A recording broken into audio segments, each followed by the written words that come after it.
Hello, welcome back. I'm Statman Dave, and today we're taking a look at 5 players Arsenal should sign in January. This video is brought to you by Kit Coffee and our new coffee, Pai Shao, but more on that later on. Remember to subscribe if you're new, smash that like button, but anyway, let's get this party started.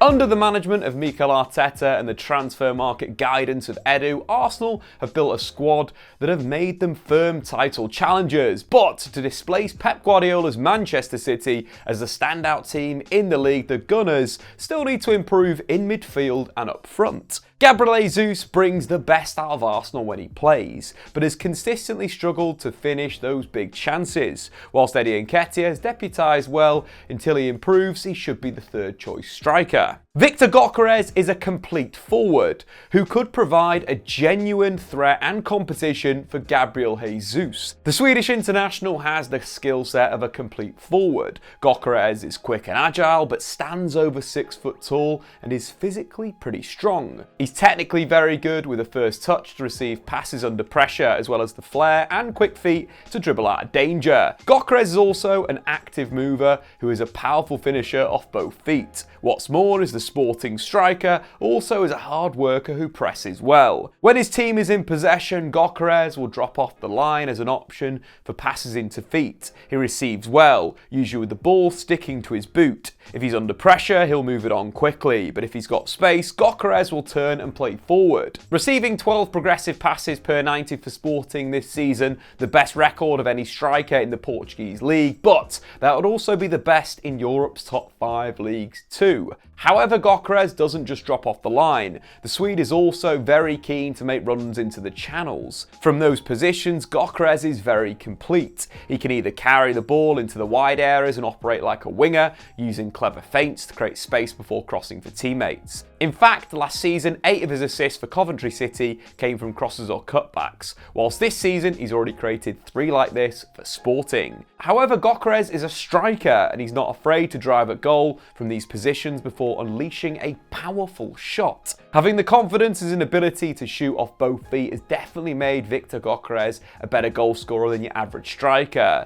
but his tendency to take first-time shots can catch a lot of goalkeepers out too, leading to even more goals. In fact, his goal in Sporting's 2-1 defeat to Benfica really showcased this, picking up play with Benfica in possession in Sporting's half. Marcus Edwards does really well to dispossess João Mario and goes past the left back, creating a 3v3. Gyökeres then makes a great blindside run into the channel, with Edwards playing him in with a through ball. Without looking up, Gyökeres unleashes a wicked first-time shot into the near post, which completely catches the goalkeeper out. If Gyökeres had taken an extra touch to control and set himself, he would have gone further away from goal and created a more difficult chance. With 10 goals and 5 assists in his first 13 league matches for Sporting, as well as 3 goals and 1 assist in his debut Europa League campaign, it's safe to say that Gyökeres has stepped up to his new challenge. Whilst playing for Arsenal is a completely new level, Gyökeres is still just 25 years old,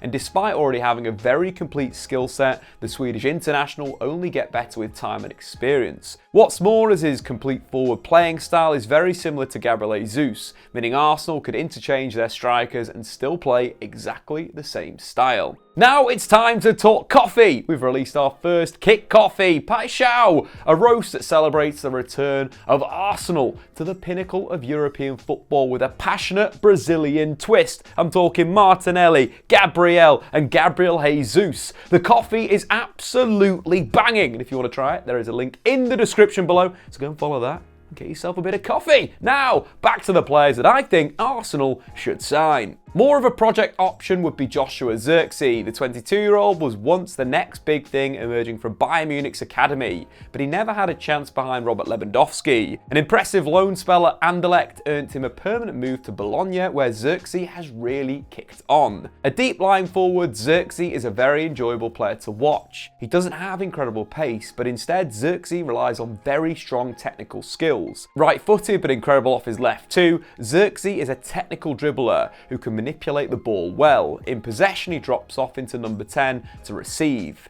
And if he's under pressure, Zirkzee will often bamboozle a defender with a feint or a last-second turn as he opens up the attack before moving the ball on. In attacking areas, Zirkzee prefers operating in space. Despite being 6'3" in height, Zirkzee isn't a big, strong target man. Whilst he can hold off pressure, he's much more dangerous when he can create separation with his marker. Then when Zirkzee receives, he's more able to play creative passes to teammates or bypassing pressure with his dribbling skills. In fact, Zirkzee's 8 shot creating actions following a successful dribble ranks him 5th amongst strikers in Europe's top 5 leagues this season. His goal against Sassuolo from earlier on in the season really highlights the technical quality of Zirkzee. Receiving a 60-yard pass, Zirkzee controls with a flick of his right boot to go past one defender, feints a shot and then sits the keeper down before confidently slotting the ball home with his left foot. For Arsenal, Zirkzee would definitely need to develop if he were to start in the Premier League. However, once he's adapted to the physicality of the Premier League, Zirkzee would be a perfect long-term replacement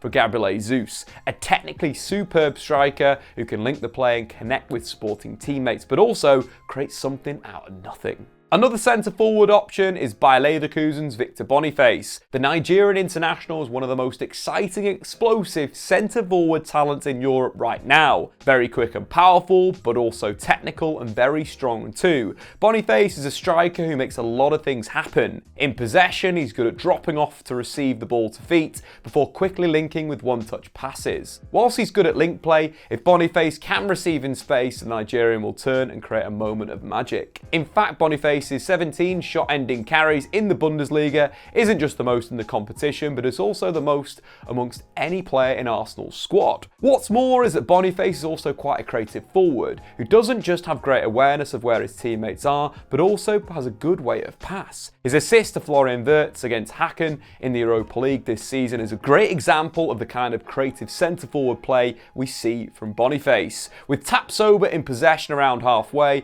but all of his nearest passing options cut off, Boniface drops off the line. He receives and plays a one-touch 1-2 with Gyökeres. Setting himself up with a ball roll, Boniface then splits the defence with a perfect through ball into the stride of Wirtz, who lifts the ball over the goalkeeper without taking a single touch. Boniface is quite a chaotic striker who makes things happen. Per 90, he ranks in the top percentiles of strikers in Europe's top 5 leagues for shots taken, dribbles completed, shot creating actions, goals and assists. But he's also quite a rough player who needs refinement. Per 90, he's underperforming his non-penalty XG this season by 0.23, whilst his 13% chance conversion in the Bundesliga is not at elite level. That being said, if Arsenal were to sign him, Arteta could definitely iron out these creases in his game and making him a more refined centre-forward. Another position for Arsenal to strengthen is their midfield. Kai Havertz has definitely started to step up by adding goals to his already hard-working game, but Arsenal could do with another option. Exequiel Palacios should be the other option. The Argentine is a very good central midfielder. Mobile, aggressive,